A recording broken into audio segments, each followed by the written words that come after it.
Before I tell you about the Australian, I want to tell you about the American, because the American came first. And because if you grew up in the United States, there is a decent chance the American is buried in a cemetery not far from where you're sitting. November 23rd, 1953. A snowstorm over Lake Superior. Radar operators near the Sioux Locks catch something in restricted airspace where nothing is supposed to be. An F-89C Scorpion jet scrambles out of Kinross Air Force Base in Michigan. In the cockpit, First Lieutenant Felix Moncla, a kid from Avoyelles Parish, Louisiana, who had once wanted to be a doctor. Behind him, Second Lieutenant Robert Wilson on the radar. Ground control watches two blips on the scope chase each other out over the black water, and then the operator leans in, because the two blips are not two blips anymore. They have merged. One shape where there should have been two. And then that one shape is gone. No wreckage, no bodies, not then, not in the decades since. The Air Force told Moncla's widow the jet crashed after her husband got vertigo. Then a different officer told her it exploded in midair. The gravestone his family placed for him in Louisiana says he disappeared intercepting a UFO over the Canadian border. The Air Force has never explained the two stories. They just picked one and stopped talking. I open with Moncla because I want you to understand that what happened over Bass Strait in 1978 was not the first time. It was the second time we have a recording of. Let's start with what we know. Frederick Valentich was 20 years old, born the 9th of June, 1958. He had about 150 hours of flying time and a Class 4 instrument rating, which meant he was allowed to fly at night, but only in clear conditions. He had twice tried to enlist in the Royal Australian Air Force and been turned down both times for his schooling. He was a member of the Air Training Corps. He wanted, more than almost anything, to fly for a living. And according to his own father, Guido, Fred Valentich believed in UFOs. He collected the clippings. He'd told his girlfriend days before that he worried a UFO might take him. I am putting that on the table right now, at the start, because a skeptic would put it there, and I would rather hand you the strongest version of the doubt than have you feel I hid it. On the evening of Saturday, October 21st, 1978, Valentich took off from Moorabbin Airport near Melbourne at 6:19 in the evening. He was flying a rented Cessna 182L, single engine, registration VHDSJ. His stated destination was King Island, a short hop across Bass Strait. He told flight officials he was going to pick up friends. He told other people he was going for crayfish. Later investigation found that neither of those was true. He never told King Island's airport he was coming, which was against standard procedure. So here is the first small, wrong-shaped detail, and I want you to hold it lightly because it cuts both ways. A young man flies out over open ocean at dusk, and the reason he gave for the trip was not the real reason, and we still do not know what the real reason was. That's not the detail someone invents for a hoax. That's the detail that just sits there, true and unexplained. At 7:06 in the evening, roughly halfway across the strait, Valentich keyed his radio and reached Melbourne Flight Service. The controller on the other end was a man named Steve Roby. This is real. There is a transcript. There is audio. Valentich asked whether there was any known traffic below 5,000 feet. Roby told him there was no known traffic, and that is the moment the ordinary flight stops being ordinary, because Valentich came back and said there was something there anyway. A large aircraft, he thought. It had passed about 1,000 feet above him. He said it had 4 bright lights, like landing lights. He couldn't identify the type. He said it was approaching from the east. He said, and you can hear him trying to stay professional here, that the pilot might be toying with him, deliberately. Roby asked him to confirm the aircraft, and this is where I need you to slow down with me, because the object stopped behaving like an aircraft. Valentich reported it was orbiting above him. Orbiting, a large object with a shiny metal surface and a green light circling a Cessna over the middle of Bass Strait. Then, his engine began to run rough. He reported that, too, in the same flat radio cadence they trained pilots to keep. And then Roby asked him, again, to identify the aircraft. And Frederick Valentich said the 5 words that put this case in every file, every documentary, every late-night conversation for almost 50 years. It's not an aircraft. And then the transmission broke into a sound the official reports describe as metallic, scraping. It ran for about 17 seconds. An open microphone, and underneath it, that noise. And then nothing. No mayday, no further word. 17 seconds of metal, and then a silence that has never once been filled. I've listened to descriptions of that recording more times than is probably healthy. And what stays with me is not the words. It's the 17 seconds after the words. Because a panicking pilot talks. A pilot in a spin screams into the radio. That is what the training is for. That is what the instinct is for. 17 seconds of open mic with no human voice in it is not the sound of a man reacting. It is the sound of a man who is no longer able to. Here is what happened next. And here is where the machinery of a serious country did what it was supposed to do. This was not a rumor. The Australian Department of Transport opened a formal investigation. A search launched almost immediately. An RAAF P-3 Orion, the big 4-engine subhunter, went up, along with 8 civilian aircraft and ocean-going ships. They covered over 1,000 square miles of Bass Strait. Fishing boats went out from King Island to drag the surface, and they found nothing. Not a slick of fuel, not a seat cushion, not a body. The search was called off on the 25th of October, 4 days after he vanished. The Department of Transport's official finding was that the cause could not be determined. That is still the official finding today. Cause unknown. And this is the part that separates Valentich from 1,000 other UFO stories. So let me say it plainly. This is not a blurry photo. This is not a guy who says he woke up on a table. This is a licensed pilot on a government radio frequency describing an object in real time to an air traffic controller whose name we know on a tape that exists inside a case that a national transport authority formally investigated and formally could not close. That's not noise.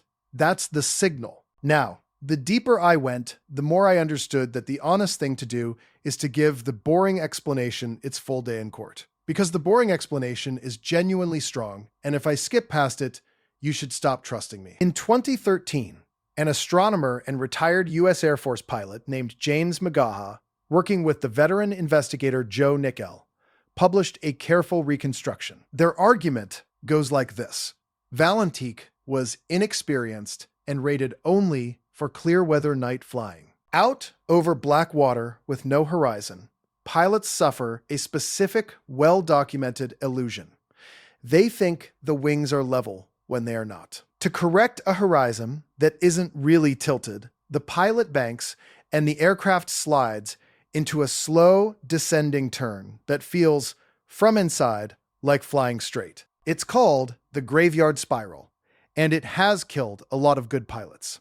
McGaha and Nickel argue that the orbiting light Valentich described was the plane itself turning, and that the 4 steady lights above him were actually planets. Venus, Mars, Mercury, and the bright star Antares, all clustered in that part of the sky that night, which would appear to hang overhead and swing as the aircraft rolled. The rough-running engine, they say, matches the fuel starvation you'd get as G-forces built in a tightening spiral. And a year before all this, the movie Close Encounters of the Third Kind had come out, hugely popular among young pilots, with a scene of lights pacing a small aircraft. The skeptic Brian Dunning suggested Valentich, a UFO believer, might even have been half performing that scene before it went fatally wrong. I want to be fair here.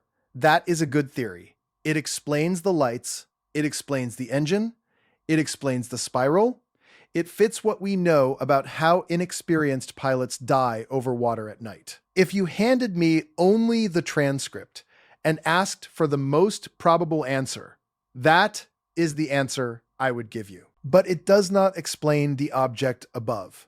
Because here is the piece the spiral theory has to walk around. 20 minutes before Valentich's first radio call, a vacationing plumber named Roy Manifold was standing at a place called Crayfish Bay near the Cape Otway Lighthouse, on solid ground, photographing the sunset over the water. He took a series of shots. He noticed nothing strange while he did it, but when the film was developed, one of the frames showed a fast-moving object appearing to leave the surface of the sea, wrapped in what looked like vapor. Now, skeptics have a case here too.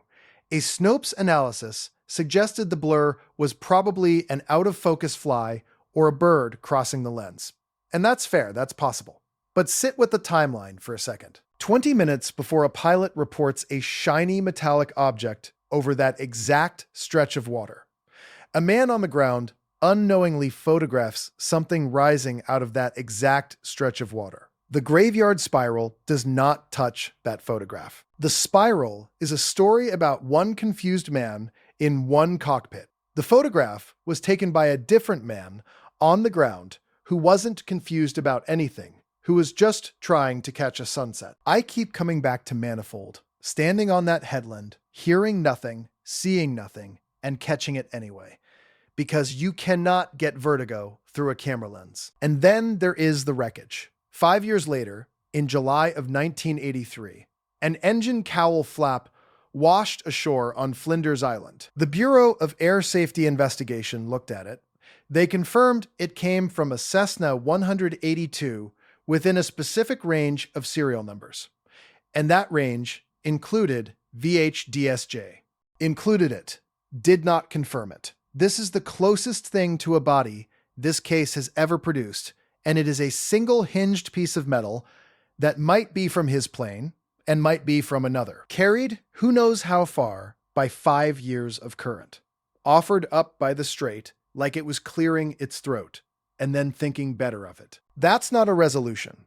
That's a taunt. Now, I want to introduce the part of this story that is not in the encyclopedias, and I am going to be very careful to tell you exactly where it comes from, because I will not blur the line between the record and the rumor. Everything I've told you so far, you can verify tonight. What follows, I got from a private source, and I'm going to label it as private every step of the way.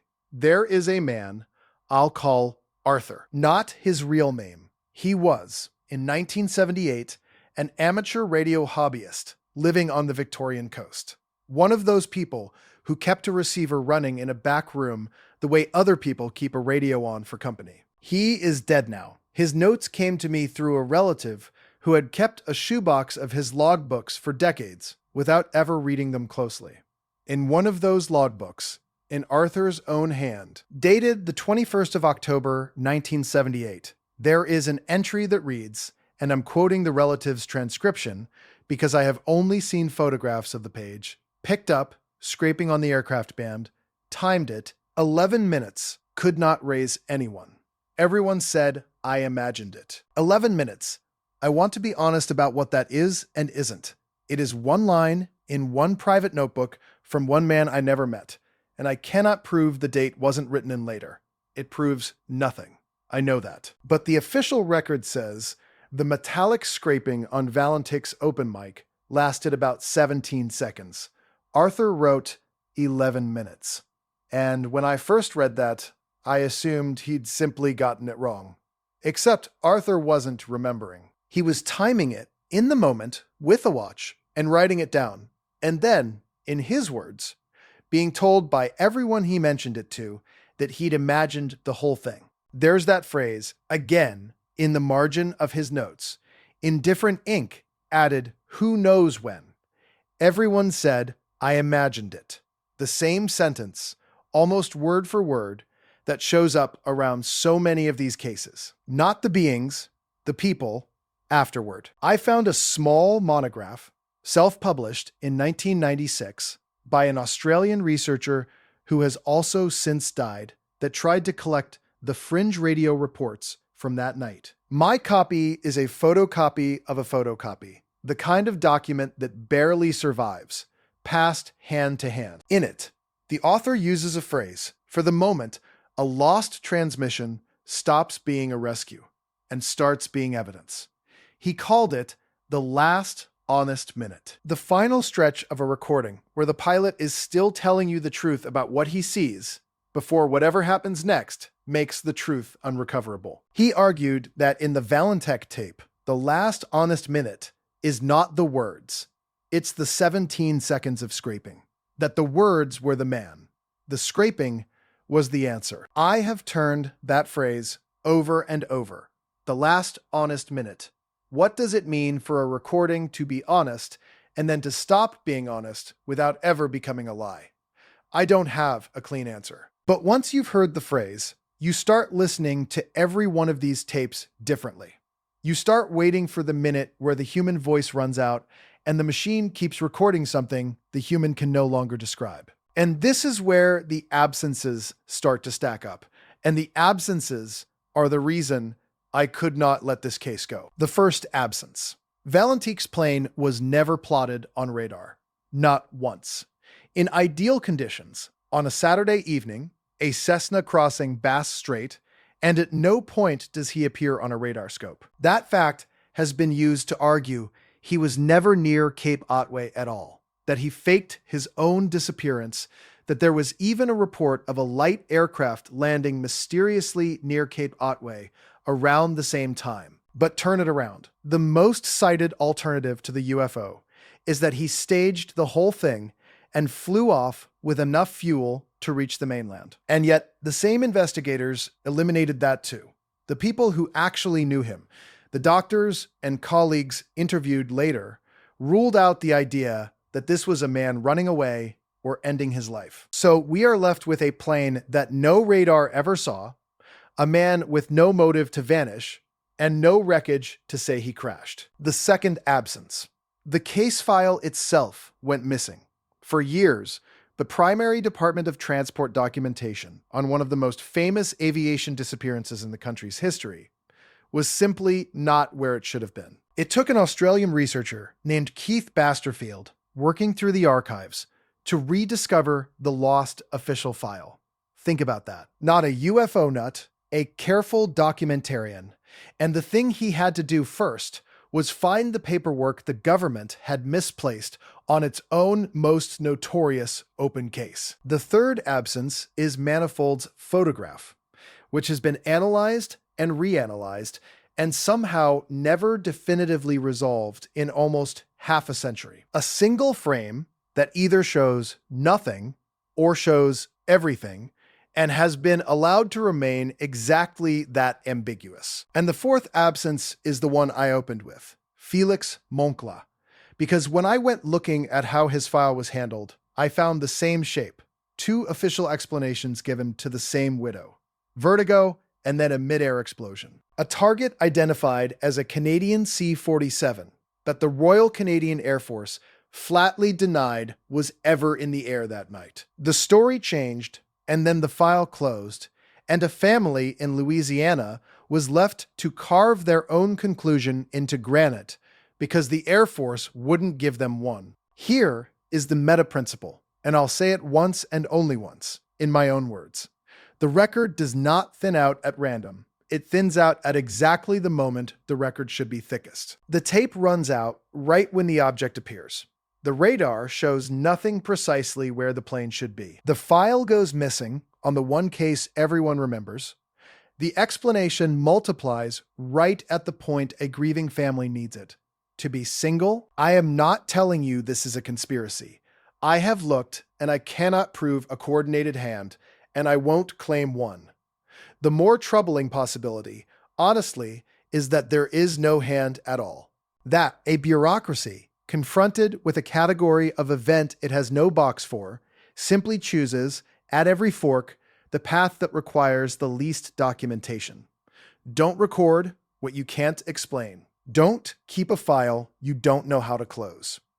Don't give the widow an answer you'd have to stand behind. The thinning isn't a cover-up. It might be something worse. It might be a system quietly declining to look. Now let me sit with the last honest minute one more time, because there's a detail in it I skipped. And I skipped it on purpose so it would land here. The metallic scraping. 17 seconds of it. Over an open microphone at 4,500 feet. Over open ocean. I've heard it described as the sound of the aircraft breaking up. Maybe. But an aircraft breaking up in a graveyard spiral hits the water and the transmission ends in an instant. In impact, in a wet cut to silence. It does not scrape for 17 seconds and then stop clean. Scraping is a sound of contact, of two hard surfaces moving against each other. Metal on metal. And Valentich's last intelligible words, the words underneath which that scraping began, were not, "I'm going down." They were, "It's not an aircraft." What does it mean for a sound to be metal on metal, 17 seconds long, at altitude, in open air, with nothing else up there the radar could see? I don't know. But once you've asked the question, you carry it differently than you carried it before. So let me tell you what remains. Not much. That's the point. A tape in an archive that a researcher had to go find because the government lost it. A transcript with a controller's name on it, Steve Roby, a real man who spent years of his life unable to shake the last voice he heard from Frederick Valentich. A single-engine cowl flap, pulled from a beach 5 years late. That might be from his plane. A photograph a plumber took of a sunset that caught something rising from the sea. A gravestone in Louisiana that says the word, "The Air Force wouldn't." And in a shoebox of a dead ham operator's logbooks, one line in one man's handwriting, timing something for 11 minutes and being told for the rest of his life that he'd imagined it. And the questions don't close. They open. If it was vertigo and a spiral, where is the wreckage that 50 years and 1,000 square miles should have produced? If it was a hoax, where did a 20-year-old with 150 hours and no real motive fly a rented Cessna to, and how did no radar in ideal conditions ever catch him doing it? If Manifold's photo is a bird, why did the bird rise out of the exact water 20 minutes before the exact report? If Valentich saw only planets, what put 4 steady lights above a man on the ground with a camera who saw them too? Why were 2 different deaths described to Felix Moncla's widow? Why did the same scraping sound show up in a coastal listener's notebook at 11 minutes when the official tape says 17 seconds? Why does the paperwork always vanish on the cases we can't forget? Why did every one of these witnesses get told the same thing, that they imagined it? What is the last honest minute really recording in the stretch after the voice runs out? And if a trained pilot on a live government frequency tells the ground in his last clear breath that the thing above him is not an aircraft, at what point do we owe him the courtesy of believing that he, of all people, knew what an aircraft was? I can't answer any of it. I've tried. The tape runs out, the file goes quiet. The Strait keeps its water still. I'm not telling you a UFO took Frederick Valentich. I'm telling you it does not look like the pattern of an accident. Accidents leave debris. This left a photograph, a hinge of metal, and a sound. It looks less like something that broke and more like something that was answered. He asked the ground if anything was up there with him. The ground said no. The ground was wrong.